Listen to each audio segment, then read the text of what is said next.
Welcome to the Human Capital Innovations Podcast, your go-to source for personal, professional, and organizational growth and development. We hope you tune in often for all things people management, organizational development and change, organizational leadership, and social impact related. Maximize your personal and organizational potential with Human Capital Innovations Podcast.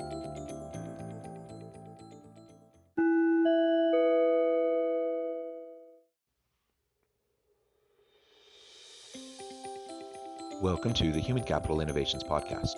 In this HCI podcast episode, I talk with Damon Naylor about boosting the morale of employees and creating a healthy workplace environment.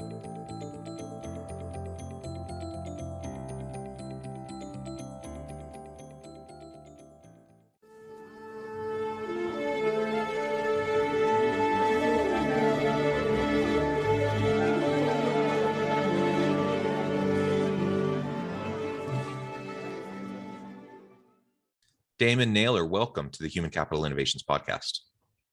Thanks for having me, John. It's an honor and a privilege, and we're great to be here with you. Glad to be here with you. It's great.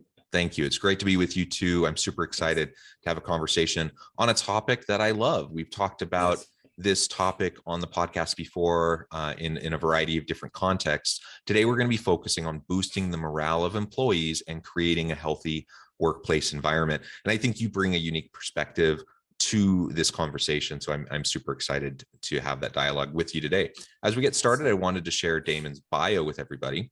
With several hundred speaking engagements and many published works under his belt, Damon Naylor is known as a Renaissance man, inspirational communicator, gift guru, and authority and expert who provides direction, inspiration, and education to any audience. Damon possesses a wealth of knowledge in the areas of educational, entrepreneurship and business, religious, entertainment, relationships, leadership, and parenting.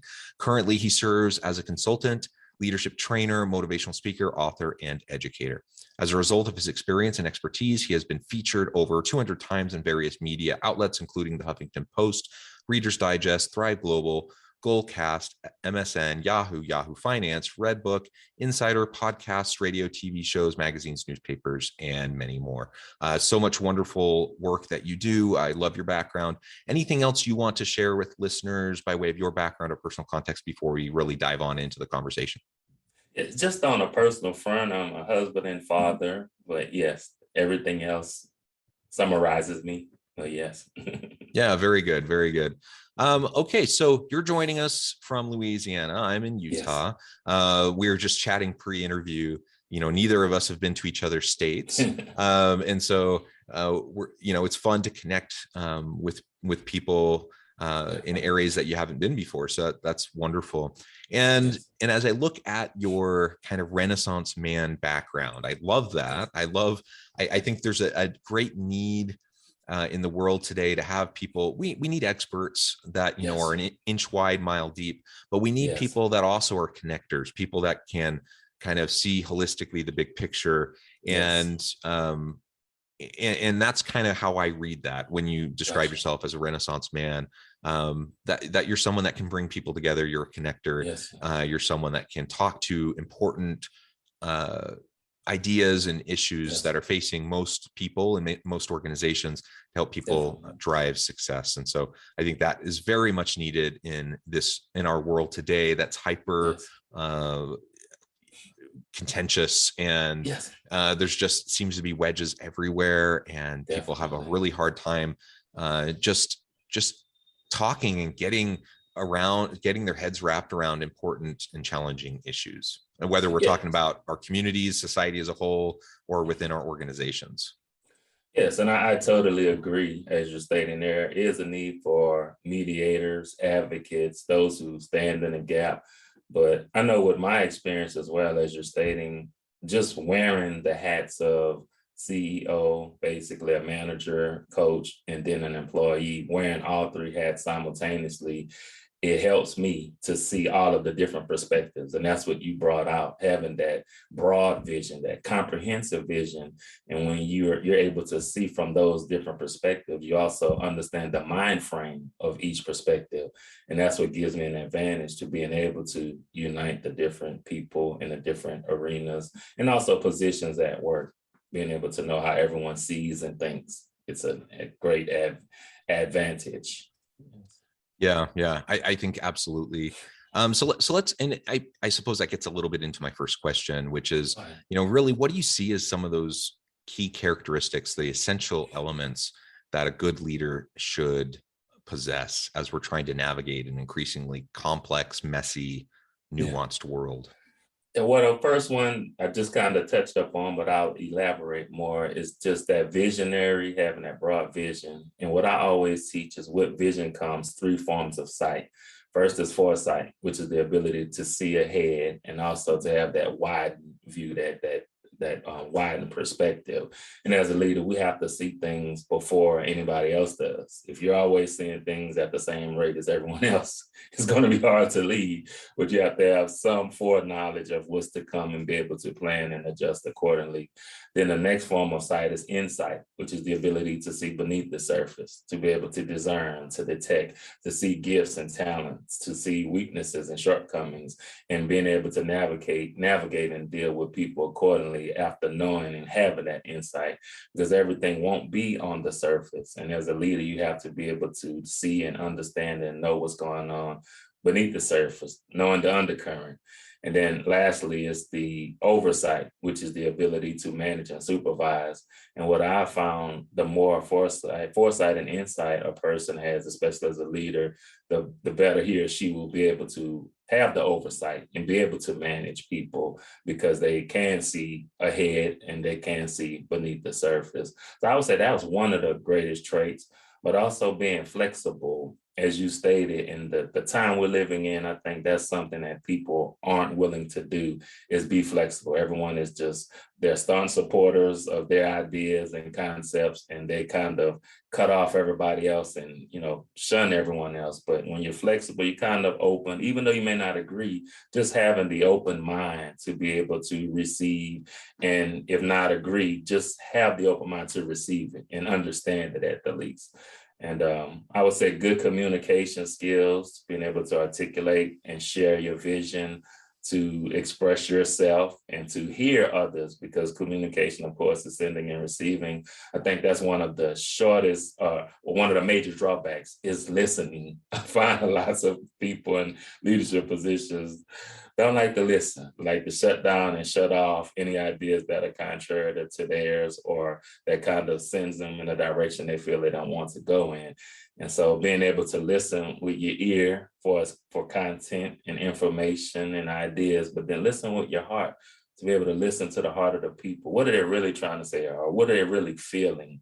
And then last but not least, I would say interpersonal skills, just being a people's person, loving people, really wanted to see people achieve and develop and grow and become great and do great things. But I think those are the characteristics I find are necessary for a good leader. Yeah, I agree with each of those. I think you really hit on some of the major elements. And one of the reasons I asked that question to start is because I do think there are these general skills, competencies, capabilities, characteristics of leaders that can help you be successful. I'm not a believer in like the born leader. I'm not a believer in kind of the quote unquote, tall, dark, handsome, charismatic leader. I think these are old stereotypes that need to get disrupted. And there's no one size fits all. There's different leadership styles, there's different personality styles, there's all sorts of different ways that we can be with those around us. And while some of these characteristics and capabilities, I think, are kind of universally important, that doesn't mean that I need to be a certain way when I'm a leader. Ultimately, I need to be authentic and genuine as a leader. And so that means if I'm an introvert, and I'm an introvert, and so I'm never going to be that rah, high energy, charismatic kind of a leader. But I can work hard on developing authentic, meaningful relationships with my people. I can be there to support them. Like I can communicate, I can do all those things that you were just talking about. And I can still do it in a way that's unique and genuine to me, which will then help me engender and foster more trust with my people, and mutual accountability. And ultimately, that's what we're really trying to go for, I think. So I love all of those characteristics, all those attributes that you just described. Let's talk a little bit more about some of those things that can hinder effective leadership in organizations. And again, thinking about it within the kind of broader context of we want to create a healthy work environment for our people. We want to have high levels of morale. We want people to be engaged. So like what are some of the leadership styles, approaches that some leaders have that actually undermine our ability to empower our people, to engage our people, and to create a safe, productive work environment?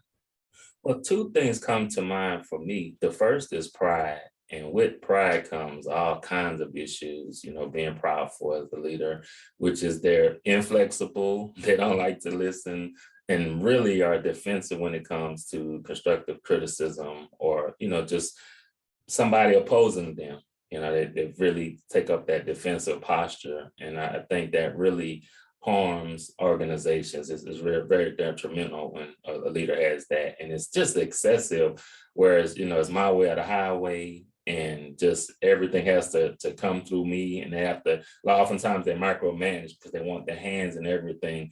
They have sometimes what I call a God complex, whereas they want to know everything, see everything, hear everything. And that is a problem. And then, with the pride, going with that is just the domineering personality where they just want to control everything and just, dominate basically. They don't give their employees a chance to voice their opinions or concerns. They shut down everything that's oppositional. And those are the two characteristics I think that harm and create a very bad environment, one that's not conducive to growth, one that stifles and really lessens the morale of the people. And I've, seen it happen in a variety of settings. And every time you look, you'll see people leaving, people going into other places because of that, just can't take it and tolerate it anymore. It becomes too excessive. But I think those are the two things, just pride and domineering. Those two characteristics are very bad.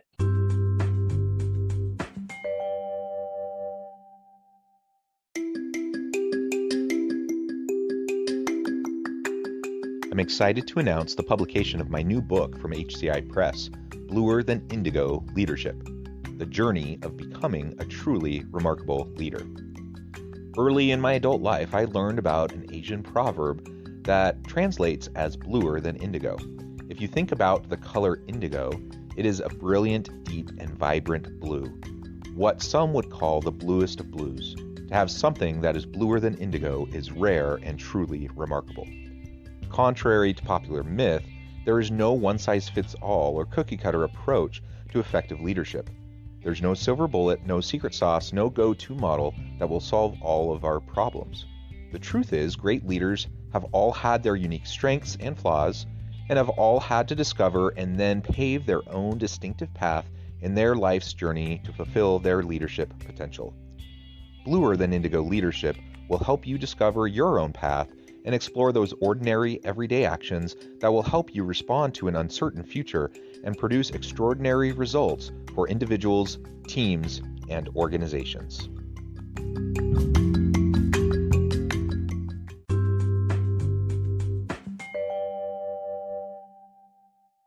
You get many leaders that have really good intentions. Like, I don't think most leaders they start their day, they wake up, and then they get excited about, I'm going to go to work today and be domineering and controlling over my people. I think most people have good intentions, but they don't know any better. They don't know anything different. They're doing what they've seen other people do. They think that's what's expected of them. Or perhaps they're insecure or they're nervous about what happens if they let go of that power. What happens if they truly delegate and empower their people to leverage, the expertise of their team. And that requires trust, right? And so if you haven't done the work, the foundational work to develop relationships of trust with your people, then of course you're going to be more hesitant to rely on them, to lean on them, and to trust them to do the work at a high level that you need them to do to reflect well on the team and on you as the leader. And so for a variety of reasons, we see leaders doing that, even when it's not specifically ego driven. But then we get those leaders that are, narcissists, who are ego driven, who just have that pride, like you described. And it's incredibly damaging. And you talked about creating a safe space for people to just speak up and to challenge, to challenge the status quo, to question decisions, to just be thoughtful about the complex, messy issues the organization is facing and how to respond to them. And when leaders, regardless of the reason, regardless of the intention, when, whether they're ego driven or they're just insecure, regardless of the reason, when leaders shut down those types of conversations and that kind of dialogue, inevitably people will start tuning out. They're going to start playing it safe. They're going to start doing the bare minimum while they look for another job. Because they don't want to be there. They're not feeling, meaning and purpose in what they're doing. They're just kind of a pawn of the leader, and nobody likes that. I'm not sure it ever worked well, but certainly, we're in a knowledge economy. We're in a service-oriented economy, and people expect more. Like, I don't think even in a factory setting or, in a manufacturing setting, I don't think that kind of command control approach works very well.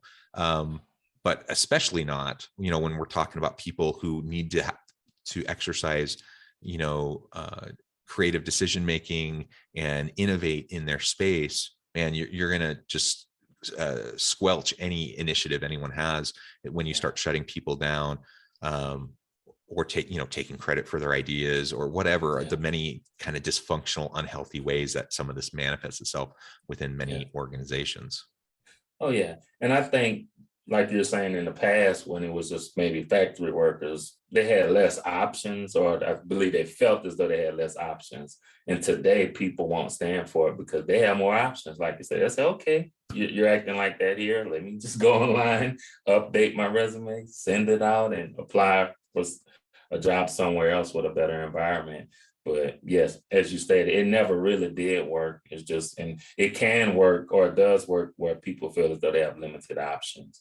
But in a place where people feel as though, look, I don't have to take this, I can take my skill set somewhere else, they normally do. Yeah, and that speaks to the fear element. So like if people feel like they have better options, they're not going to be ruled by fear. When they don't feel like they have better options, they're like, I hate this. I don't like my boss. I don't like the environment. I don't like the work I'm doing. But I guess I got to just like bite the bullet and just put up with it. And you know what? That's not the world we're living in right now. That's not the labor market that we're in right now. People have so many options. And, so there's a wide range of reasons why we want to make sure that we are, helping our people feel appreciated, that they're seen and heard, that they have a chance to do what they're good at every day, that they have, that they're empowered, that they have autonomy, all of those things that go into boosting morale, all of that, all those things that go into creating that healthy workplace environment. It's more essential, now than it's been in a long time, because post-pandemic, people are coming out of this and they're realizing, you know what, I'm not willing to sacrifice my health, the health of my family, for a crappy environment and a low paying job. Like people are being a little bit more choosy, and people are recognizing that, what, flexibility, distributed workforce, remote work, like all of these things that people, there were some organizations that did this pre-pandemic, but I think everyone has had to kind of get more comfortable with it over the last 18 months. And now, so many employees have had a flavor of it, and they're like, no, I'm not going back to the way it was. And if we try to force them back into that old model, we're just going to lose good people and they're going to go somewhere else. So it's a bottom line issue for the organization. It's certainly, the indirect elements of just keeping your people happy is important. But certainly it's going to influence the bottom line. So we got to be really thoughtful. We got to be careful about how we do all of this. And ultimately that will help us as leaders be more successful. That'll help our people be more fulfilled and drive more, sustainable success for our team, for the organization. So, Yes. so what do you see as some of the strategies we should be taking? We talked about some of the characteristics of good leaders. We talked about some of the things to avoid doing. Now that we're trying to wrap our head around empowerment, engagement, meaning, purpose, um, in a safe, healthy environment, what are some of the strategic things that we could start doing today to start making that difference?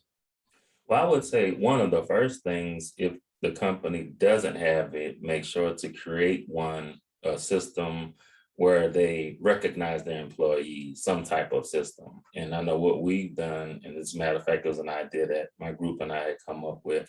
Here we do is called private praise. And what happens, went to Outlook and we use the forms document where if you see an employee doing something, a fellow coworker, that's noteworthy of kudos and praise and compliments, then you go in there and you anonymously put in your praise for that person or that group. And then what happens, I'm able to extract those and send an all email to all of the employees just saying, hey, we got a kudos for this department or this person.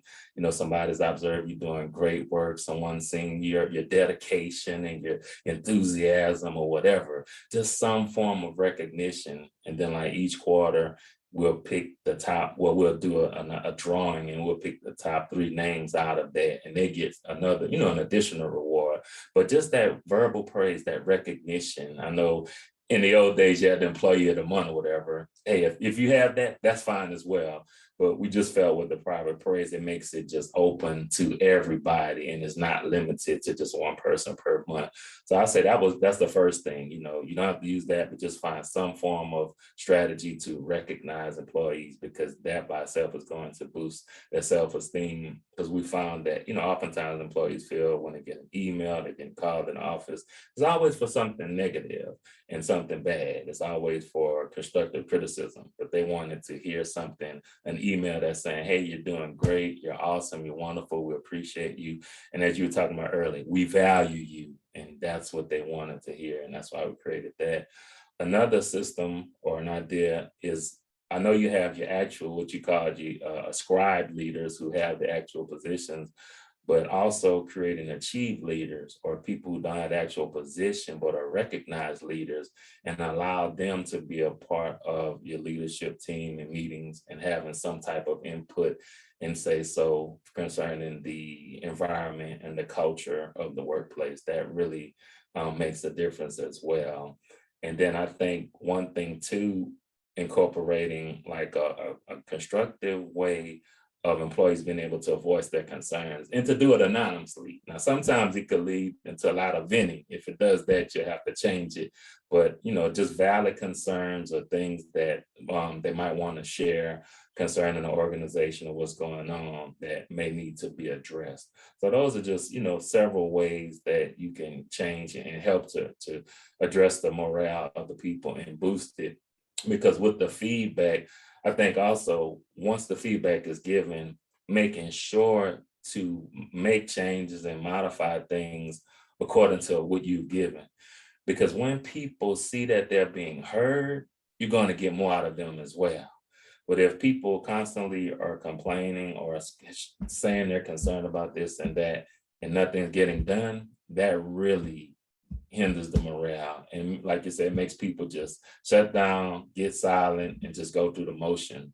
But when they're saying something, and it's really something that does need to be addressed, and they see those changes, they see it being addressed in some kind of form or fashion. It might not be what they want, but just some kind of response, some way of dealing with it, then that really helps, because you give the people a voice and you're empowering them.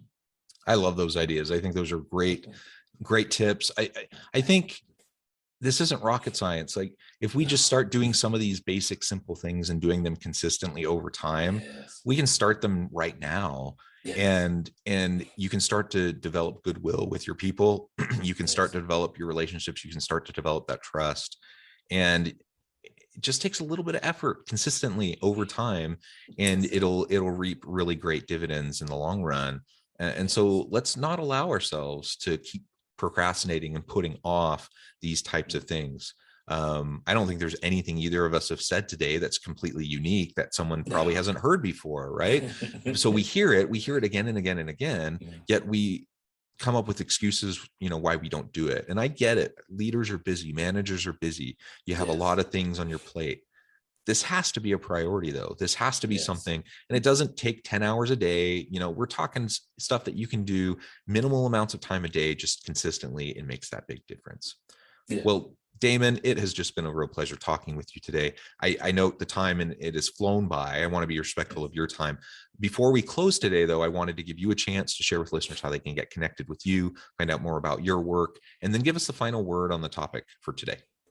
Okay, well, they can find me at livinglovingleading.net. That's my website there. And it's named after my book, actually, that I published last year, which is available on Amazon.com, Living, Loving, Leading. But if you go there, it has all of my information. It has information on the book and just my background, what all I do, because I'm a consultant, of course, an author and an educator, and some motivational speaker. So we do workshops and things of that nature, but you can find it there. And I also have another website, which is more comprehensive, DARIL.org. And so, like I said, you can find all the information there. If you need to contact me or reach out, you can do it at any of those places. And I appreciate the opportunity, John. It's been a great and wonderful conversation. As always, they fly by. The time just goes by so fast. But we appreciate the opportunity. And as a last word, I would just say, start small, but start now with boosting the morale, or trying to boost the morale of your employees and changing that workplace culture to a positive place. You can do it. It doesn't matter about your personality. Whatever you lack, just surround yourself with those people. If you're not the gung-ho person or the inspirer, just get that inspirational person on your team and delegate things to them. But yes, it's all about the morale, because if you can encourage and motivate your people, then they're going to give you great output and they're going to be there with you. They're going to commit and be loyal. So yes, just get started now. Get started small, but just get started. Wonderful. Yes, just get started. Amen. Thank you so much, Damon. It has been a real pleasure. I encourage listeners to reach out, get connected with Damon and his team, find out more about what they can do for you. And as always, I hope everyone can stay healthy and safe, that you can find meaning and purpose at work each and every day. And I hope you all have a great week.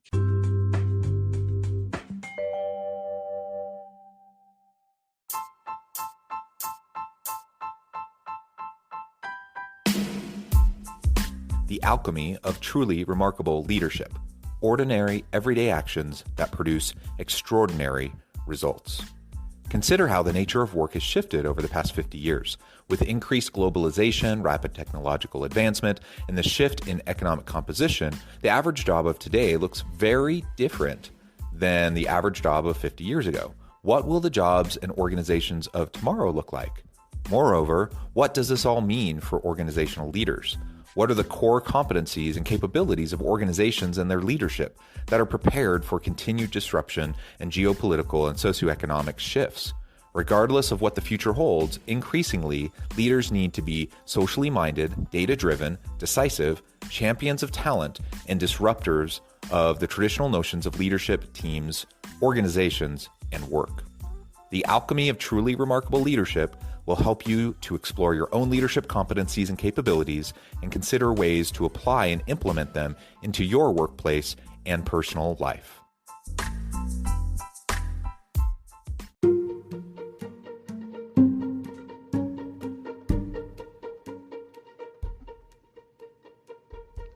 Check out Human Capital Innovations magazine, Human Capital Leadership.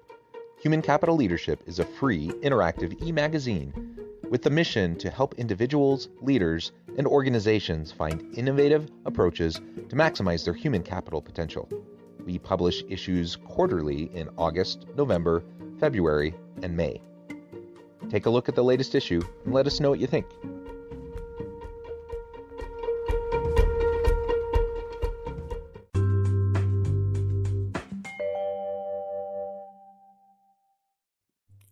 Thanks again for joining us for this episode of the Human Capital Innovations Podcast. I hope you stay healthy and safe and that you have a great week.